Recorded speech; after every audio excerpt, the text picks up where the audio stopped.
Assalamualaikum warahmatullahi wabarakatuh. Waalaikumsalam warahmatullahi wabarakatuh. Kembali lagi bersama saya dalam video kali ini di acara Buka Data.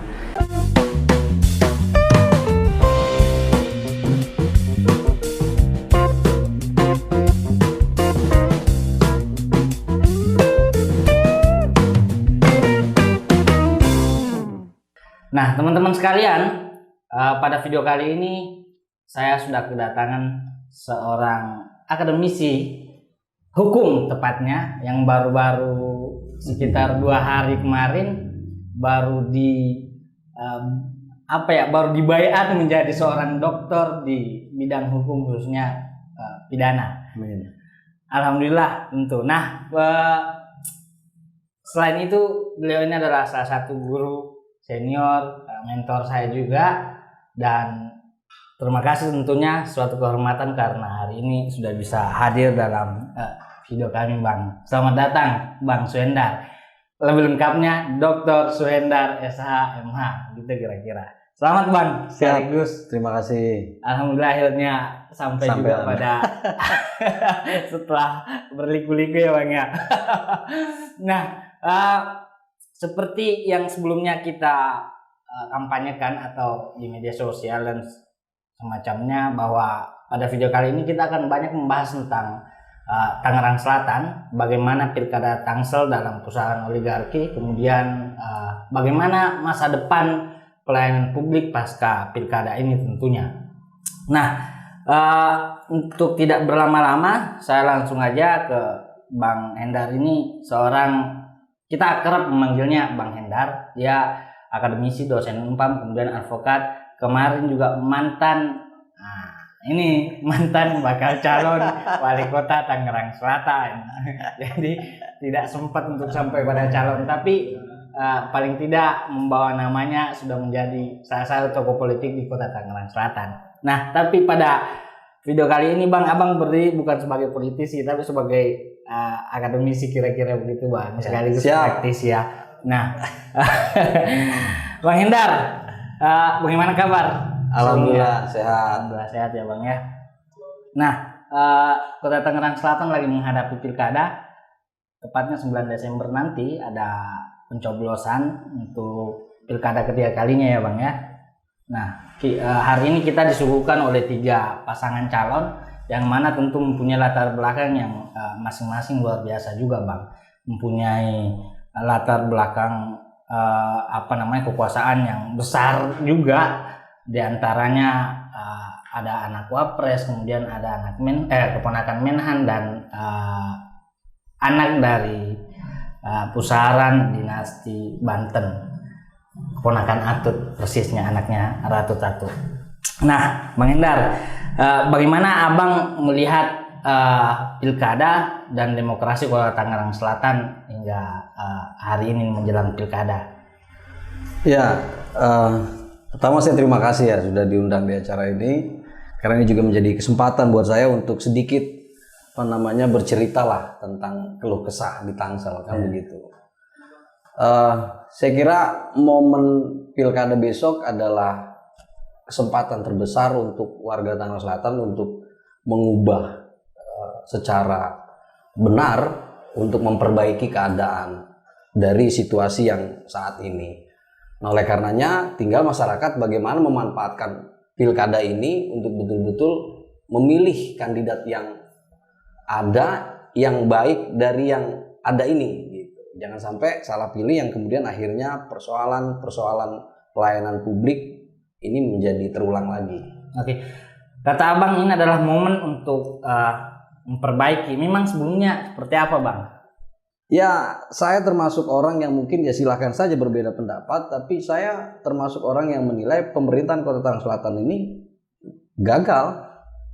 Karena saya tahu betul di lapangan bagaimana. Gagal dalam menghadirkan pemerintahan yang baik. Ya, artinya ukuran-ukuran normatifnya adalah ukuran-ukuran yang apa yang mesti dilakukan oleh pemerintahan daerah tapi tidak tercapai. Gitu. Konkret, misalnya saja begini, tentang pelayanan publik. Hari ini kita tengok ya, di kecamatan saja mestinya sudah ada pelayanan terpadu kecamatan atau istilahnya dengan paten itu sejak 2010 oleh Mendagri sudah disosialisasikan. Nah, tapi hari ini apakah ada standar pelayanan di kecamatan? Kita tengok misalnya untuk urusan-urusan izin maupun non izin tidak ada standar biaya, standar proses dan seterusnya yang menyebabkan masyarakat jelas dirugikan. Nah, baru-baru ini kemarin saya mendapat aduan ya dari warga mau bikin surat tanah di kelurahan Setu itu mesti bolak-balik sampai sekarang nggak jadi gitu. Nah ini kan kasihan. Seharusnya pemerintah daerah itu memang bertugas untuk memenuhi kebutuhan pelayanan dasar. Jadi pelayanan seperti ini sebenarnya tidak boleh terjadi. Nah oleh karenanya bagi saya ketika masyarakat dalam mengakses pelayanan publik kepada pemerintahan daerah tidak maksimal, tidak responsif, berbelit-belit dan tidak jelas, maka saya bilang itu gagal. Apapun labeling prestasi ya itu kan cuma permainan pendekatan saja yang digunakan seolah-olah berhasil, padahal hakikatnya tidak begitu. Baik, kegagalannya kira-kira kalau dipotret ini disebabkan oleh apa, Bang? Karena beberapa pendapat teman-teman praktisi dan akademisi juga kadang-kadang mengatakan bahwa ini faktor leadership, ada juga yang bilang faktor birokrasi atau ASN yang tidak bagus manajerialnya atau tidak di manage dengan baik gitu. Nah, menurut Abang kira-kira ini faktor penyebab kegagalan yang Abang potret tadi ini disebabkan oleh apa? Atau mungkin di luar itu mungkin? Ya, memang banyak faktor ya, tidak tunggal. Tapi yang paling dominan adalah tidak adanya komitmen yang kuat dari wali kota dan wakil wali kota. Ya, dari wali kotanya Bu Airin dan wakil wali kotanya Pak Benyamin Daphni tidak memiliki komitmen yang kuat untuk memperbaiki kualitas pemerintahan daerah. Kualitas spesifikasinya, pelayanan publik, pemenuhan hak pendidikan dan seterusnya, lingkungan hidup dan seterusnya. Ini yang tidak ada. Sehingga akhirnya ya seperti ini. Jadi pada leadership berarti tadi ya, soal komitmen yang tidak ada, tidak kuat dan seterusnya. Oke. Nah, hari ini kan kemudian kembali dihadapkan pada pilkada, dan ini tadi menurut Abang sendiri bahwa ini momen balik masyarakat untuk memperbaiki pemerintahan, sebab pada momen inilah sebenarnya masyarakat ikut menentukan bagaimana pemerintahan Kota Tangerang Selatan akan berjalan ke depannya. Nah, kita dihadirkan oleh 3 pasang calon yang kalau bahasa teman-teman yang buat judul itu katanya 3-tiganya berada pada pusaran oligarki gitu. Nah, sejauh ini Abang melihatnya bagaimana, dan ketika misalnya di antara pusaran ini kira-kira siapa yang sebenarnya memberikan harapan gitu? Ya, saya sih pertama saya ingin bicara soal oligarki itu sendiri. Jadi memang oligarki ini kan pemerintahan yang dijalankan oleh elit kecil, baik itu karena terahnya sebagai bangsawan atau karena kekerabatan dan seterusnya. Sistem pemerintahan ini kan kemudian ditinggalkan atau dianggap sudah terlalu banyak buruknya, maka kemudian diganti dengan demokrasi. Meskipun belakangan demokrasi juga akhirnya melahirkan oligarki baru kan begitu. Perdebatan karena memang praktek oligarki ini ada yang baik, ada juga yang tidak baik gitu kan.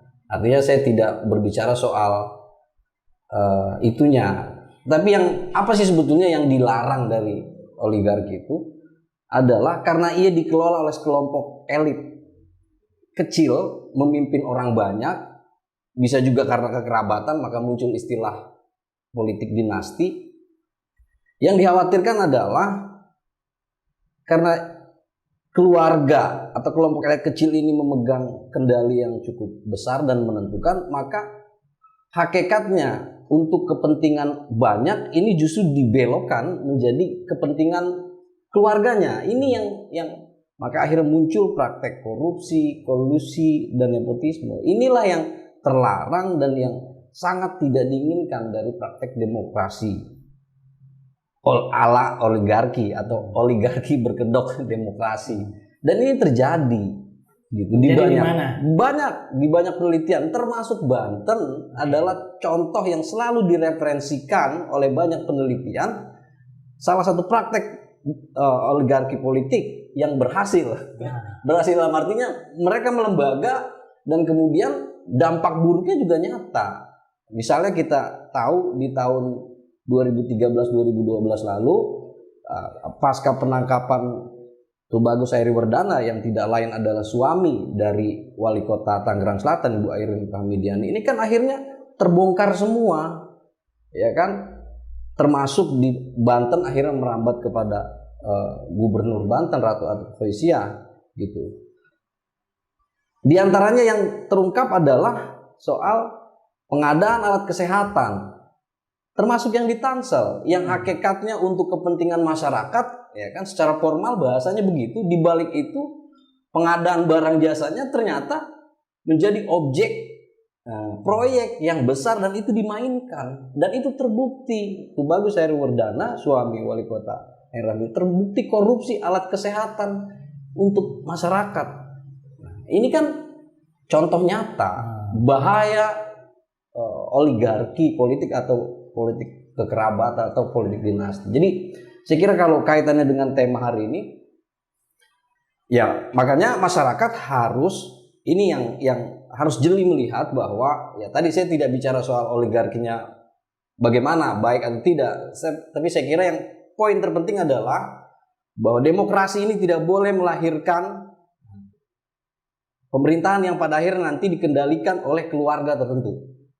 Tertentu ini siapa? Ya siapapun nanti, gitu loh. Karena tidak menjurus ke satu ini. Ya kalau itu kan sudah terbukti, nggak usah kita bicarain lagi, kan gitu. Nah artinya kita khawatir, masyarakat mesti khawatir bahwa ini tidak boleh terjadi lagi, gitu. Yang terbukti sudah ada, jelas. Selebihnya ya tinggal masyarakat menilai. Oleh karenanya penting sekali untuk ketika memilih nanti ya harus dipelajari track recordnya gitu loh. Jadi gegap gempita kemudian euforia hari ini menjadi tim, menjadi ya silahkan, bagi saya itu sah-sah saja gitu. Karena memang ya artinya itu pilihan. Tetapi ketika 9 Desember nanti di bilik suara tidak ada yang tahu kecuali kita dan Tuhan. Pilihlah kandidat yang paling jauh dari kemungkinan melanggengkan praktek oligarki yang korupsi. Itu yang penting. Makanya hari ini tadi saya katakan masyarakat harus ya silahkan gegap gempita, silahkan berpartisipasi, tapi jangan jual suara kita, pertukarkan suara kita untuk sesuatu yang dibangun cuma dalam waktu 1 tahun ini. Tengok dong, 2 tahun kemarin kemana? 3 tahun lalu ngapain? Bisa nggak komunikasi? Bagaimana responnya ketika ada keluhan masyarakat? Karena kepemimpinan itu kan melekat dengan personalitinya. Kalau 2 tahun lalu susah dihubungi, kalau 2 tahun lalu diundang sulit, komunikasi susah, ya itulah karakternya. Nanti ke depan kalau dia terpilih ya gitu lagi gitu loh. Nah, makanya ya kalau hari ini semua kan dekat kalau semua. Ya. Karena mau pemilu, mau pilkada, semua seolah-olah paling dekat dengan masyarakat. Tapi ya kita sebagai masyarakat, saya sebagai masyarakat, ya kita bisa kok mengukur, ya kan. Tapi yang menjadi persoalan juga kan Bang dalam praktek-praktek oligarki yang menurut Abang tadi merugikan juga banyak masyarakat yang juga ikut menikmati sebenarnya praktek itu. Nah ini kan satu persoalan tersendiri gitu Bang. Ya itu tidak bisa dipungkiri karena memang hasil penelitian dari LIPI yang membuat praktek oligarki itu masih bertahan di Indonesia. salah satu faktornya adalah soal sumber daya manusia. Artinya kita tahu soal SDM kita belum siap untuk demokrasi, sehingga akhirnya masyarakat sederhana saja memaknai demokrasi ini ya berbasis transaksi gitu. Jadi akhirnya karena kebutuhannya sederhana itu, maka dimanfaatkan oleh kelompok elit tadi, terutama yang memiliki kapital besar, yang punya modal besar, maka ya menggunakanlah politik uang misalnya sebagai cara untuk memobilisasi, memobilisasi elektoralnya, menggerakkan gitu. Sehingga itulah akhirnya menjadi take and give kan akhirnya. Di satu sisi masyarakat yang memahami demokrasi sesederhana itu, basisnya transaksi. Saya dapat apa? Karena memang sebagian juga karena sudah kecewa misalnya dengan janji-janji yang lalu, lalu kemudian dimanfaatkan oleh tadi kelompok elit yang melihat ini sebagai sebuah peluang, karena ini menjadi komoditas yang bisa mengkalkulasi perolehan suara misalnya. Jadi akhirnya ya begitu, meskipun sudah diancam pidana praktek ini, saya kira. Nah tadi juga Abang bilang bahwa masyarakat harus cerdas melihat track record dan lain sebagainya. Nah, dari 3 pasang calon yang hadir hari ini, yang tepat pada video ini kita buat, dia lagi melakukan debat, debat kandidat untuk pertama kalinya. Nah, sebenarnya apa yang mesti disajikan dari pasangan calon ini, gitu Bang? Agar masyarakat juga mampu menilai dan muncul penilaian objektif tadi, sehingga dapat mempermudah dan memperbaiki keadaan. Ya bagi saya sederhana tadi ya. Mungkin kalau mengukurnya apa yang dia tawarkan, program dan seterusnya yang hari ini disajikan, ya seolah-olah atau menjadi baik semua kan begitu. Ya oleh karenanya tidak cukup hanya pada hari ini. Gagasan itu perlu. Maka pertama kita lihat program-program yang ditawarkan. Lalu kedua tadi personalitinya, gitu. Artinya apa iya mungkin ada program yang dijanjikan oleh salah satu kandidat, padahal dia pernah punya beban hutang politik yang lalu tidak terwujud. Nah ini udah nggak logis nih, gitu. Di pemerintahan lalu, ya kan, misalnya ya memang pada akhirnya akan memposisikan pasangan Pak Benyamin ini nggak diuntungkan kalau menurut saya. Karena kenapa? Ya karena dia punya beban masa lalu yang ia sudah berjanji, lantas apakah selama periodenya itu sudah dipenuhi? Nah, ketika tidak terpenuhi, lantas membuat janji baru gitu. Tapi kan ada sebagian orang yang mengatakan kan dia cuma wakil. Ya, saya kira ukurannya bukan soal wakil atau bukan wakil ya, tapi saya kira ini soal komitmen kepemimpinannya kan terlihat. Wakil pun kan punya juga ruang untuk menyampaikan atau ruang untuk mengambil bersamaan dengan wali kota keputusan-keputusan, kebijakan-kebijakan atas dasar misalnya kebutuhan di masyarakat, kebutuhan di lapangan untuk membantu kerja-kerja wali kota. Mestinya kan berfungsi. Katakan keterbatasan wali kota ini yang kemudian tidak melihat, tidak mendengar, disitulah peran wakil. Sampaikan bahwa ini loh Bu, masalah sampah nggak beres-beres misalnya. 10 tahun loh Bu, gitu. Ini bagaimana? Konsep yang hari ini ada, misalnya di Cipecang, itu kan cuma ditumpuk. Bagaimana kemudian ini bisa menjadi baik, atau desain besar arahnya mau kemana? Kalau cuma ditumpuk, pasti akan jadi masalah, dan itu terjadi, gitu. Dalam logika yang sederhana, logika umum saja, sampah kalau ditumpuk kira-kira apa yang terjadi? Ya pasti akan ambiar kemana-mana, dan kemarin mencemari sungai Cisadane, itu fakta, gitu. Nah mestinya kan peran itu dijalankan. Kemudian juga misalnya soal tadi ya, soal reformasi birokrasinya, ya juga bisa memberikan masukan-masukan, apalagi backgroundnya pengalaman di birokrasi, mestinya sangat mudah untuk melakukan reformasi birokrasi. Prakteknya, faktanya kan tidak. Sehingga pertanyaannya, pengalaman tersebut lantas digunakan di mana? Gitu loh. Dia berpengalaman dari sisi birokrasi. Terus dampaknya apa terhadap perbaikan birokrasi di Tangerang Selatan? Contoh kecil saja tadi, standar pelayanan di kecamatan hari ini nggak jelas. Kemudian SPM, standar pelayanan minimal sebagai amanah dari undang-undang pemerintahan daerah juga tidak ada aktualisasinya. Padahal di dalam peraturan pemerintah ya tentang standar pelayanan minimal itu bagi masyarakat yang tidak mampu dan memenuhi kriteria tertentu itu mestinya beberapa pelayanan digratiskan gitu. Nah ini yang tidak terjadi. Belum lagi kalau kita lihat ada janji politik misalnya mengintegrasikan sistem transportasi, maka kemarin muncul Trans Anggrek. Sekarang kemana? Itu kan berprestasi, Pak. Dia dapat prestasi dari Kemenhub. Iya, sekarang pertanyaannya makhluk itu kemana sekarang? Berapa besar anggaran APBD yang uang itu dari rakyat loh, dari warga Tangsel, termasuk orang-orang yang nggak ikut campur politik tapi dia bayar pajak sama Pemda, diambil sama Pemda itu buat beli bis itu. Nah sekarang pertanyaan kemana bis tersebut? Nah saya kan, ya benar juga. Saya membaca soal gini, soal penghargaan-penghargaan, saya kira inilah yang mestinya harus jujur disampaikan.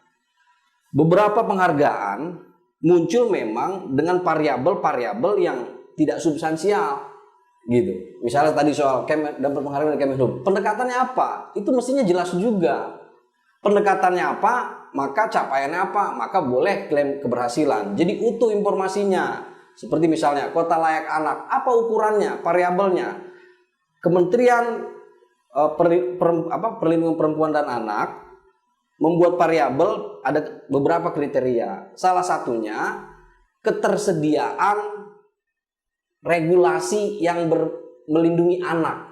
Jadi kalau wali kota bikin peraturan wali kota pembentukan Satgas Perlindungan Anak se-RT RW, se-Tangsel, itu disebut sudah prestasi. Jadi prestasi itu karena adanya keputusan.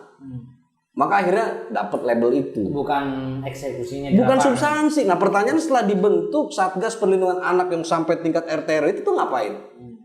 Kan setelah itu who care about that? Kan begitu tadi, bodo amat, yang penting gua udah dapat penghargaan, kira-kira kan sederhana gitu. Nah ini yang nggak substansial gitu. Ya karena ini juga yang banyak digaungkan akhir-akhir ini, ya 8 prestasi itu, apalagi media nasional yang meliput. Ada 8 prestasi dan tadi kota layak anak. Kemudian saya berani duduk berdebat atau berdiskusi untuk membedah prestasi yang mana. Ayo kita bongkar apa pendekatannya gitu. Jadi ya harus fair dong. Harus jujur ke masyarakat bahwa pemerintah Kota Selatan mendapatkan kota layak anak karena ketersediaan regulasi. Hanya itu gitu loh. Kalau itu saya setuju. Tapi setelah ada regulasi nggak dijalanin gitu loh. Iya. Ya akhirnya hakikat kota layak anak di mana anak bisa terlindungi hak-haknya kan tidak. Ini yang saya kira mestinya jujur menyampaikan prestasi di mana, pendekatannya apa. Makanya kalau ada tadi ya, saya bersedia untuk mendiskusikan itu. Ya ayo, mana 8 prestasi itu? Saya akan kaitkan dengan fakta-fakta di lapangan gitu. Karena saya masih sering berinteraksi dengan banyak pihak sehingga saya tahu betul situasinya. Ya, termasuk misalnya ingat waktu mendapat penghargaan WTP 2012-2013 wajar tanpa pengecualian. Kan ada ada praktek korupsinya. Jadi wajar tanpa pengecualian dalam kaidah atau dalam penghargaan BPK itu karena dia melaporkan keuangannya, administrasinya benar gitu loh. Secara administrasi tertulis. Ada data gitu loh. Soal datanya apakah itu palsu atau tidak, itu yang tidak diperdalam. Gitu. Dan itu tidak mengklaim atau tidak membenarkan bahwa tidak ada korupsi, enggak. Gitu. bahwa itu baik atau buruk dalam prakteknya tidak termasuk dalam KTP. Tidak termasuk dalam Secara kategori. administrasi. Secara administrasi dilaporkan itu sudah benar. Standar lah berarti ya, Standar. Jadi sebenarnya penghargaan biasa saja. Jadi nggak perlu dilebih-lebihkan. Apalagi mengklaim WTP itu sebagai sebuah keberhasilan tata kelola pemerintahan. Itu sangat tidak sebanding. Nah, juga masyarakat kan perlu mendapat edukasi. Kan artinya begini, banyak kemudian kemarin diskusi banyak juga tentang ini dengan teman-teman turut Jepri soal prestasi itu. Kemudian masalah-masalahnya. Nah kan juga dalam kondisi pilkada kan masyarakat juga mesti tahu, karena hampir persoalan-persoalan tidak di-highlight dengan sangat baik oleh mohon maaf ya teman-teman media yang ada di Tangsel ini. Ya, sederhana saja. Apakah pemerintah Tangsel berhasil atau tidak? Sekarang bisa dites kok. Datangi kelurahan, datangi kecamatan, urus pelayanan publik Anda, lihat responnya. Ada nggak daftar harga? Ada nggak standar pelayanan publik, misalnya prosesnya berapa hari, syaratnya apa, tertulis nggak? Karena berdasarkan kebijakan pemerintah pusat, ini standar nasional, bahwa semua pelayanan harus ada dalam bentuk maklumat pelayanan dan harus dipublikasi secara jelas. Syaratnya A, B, C ada 12, kemudian proses berapa hari, biayanya berapa. Nah, ini sebagai bentuk representasi pemerintahan yang baik dan bersih, yang berhasil mereformasi, yaitu karena dengan begitu maka tidak ada pelayanan yang abu-abu, termasuk jikapun ada biaya maka pasti uang itu masuk ke kas negara, bukan untuk oknum tertentu gitu. Nah, selama tidak ada standar pelayanan itu, maka selama itu praktek penyimpangan pelayanan yang cepat jalur tol, yang lambat rata-rata yang nggak punya akses secara politik, secara ekonomi, ini biasanya masa kecil dibolak-balik tuh, persis kayak kejadian informasi yang baru saya dapat di kelurahan saya tuh, bolak-balik sampai sekarang belum selesai. Ini karena dia nggak punya akses secara ekonomi, secara politik, akhirnya begitu. Di sisi lain kalau yang punya akses secara ekonomi dan politik cepat, karena tadi tidak ada standarnya. Bikin AJB misalnya, mana ada standar harganya itu? Bayangin. Kemana larinya uang tersebut? Nggak ada standar itu. Nah, silakan tes. Apabila saya misalnya ragu atas pernyataan saya atau saya keliru, silakan dibuktikan. Datangi hari ini ke kelurahan, datangi ke kecamatan, datangi ke puskesmas. Bagaimana pelayanannya? Hati kita bisa bicara kok. Kalau prestasinya baik seperti yang didengung-dengungkan, maka mestinya responsif. Ini padahal pelayanan dasar ya, Pak. Yang kecil aja bisa kelihatan kok. Apalagi yang gede, karena kalau yang besar nih agak rumit ya. Saya memberikan contohnya atau kemudian masyarakat melihatnya. Misalnya begini, contoh kecil. Ini bahaya oligarki atau politik kekeluargaan yang dampaknya merugikan masyarakat. Karena kenapa? Karena keputusan tersebut yang semestinya digunakan untuk sebesar-besarnya kepentingan masyarakat dibelokin atau berbelok menjadi sebesar-besarnya menjadi keuntungan keluarga. Ini yang bahaya. Contoh kecil. Hari ini kita tahu misalnya ada jalan misalnya nih. Masyarakat sudah mengajukan atau kebutuhan pelayanan masyarakat terhadap jembatan atau itu sudah diajukan tapi tidak direalisasikan. Itu padahal untuk kepentingan masyarakat. Sementara di sisi lain, misalnya contohnya, hari ini kita lihat di Jalan Rawabuntu BSD itu sudah nggak ada pembangunan. Atau di Jalan Bayangkara di Serpong itu juga ada pembangunan. Pertanyaannya, itu kebutuhan masyarakat atau kebutuhan developer? Ya kan? Siapa yang terlayani di situ? Siapa yang paling banyak dapat manfaat?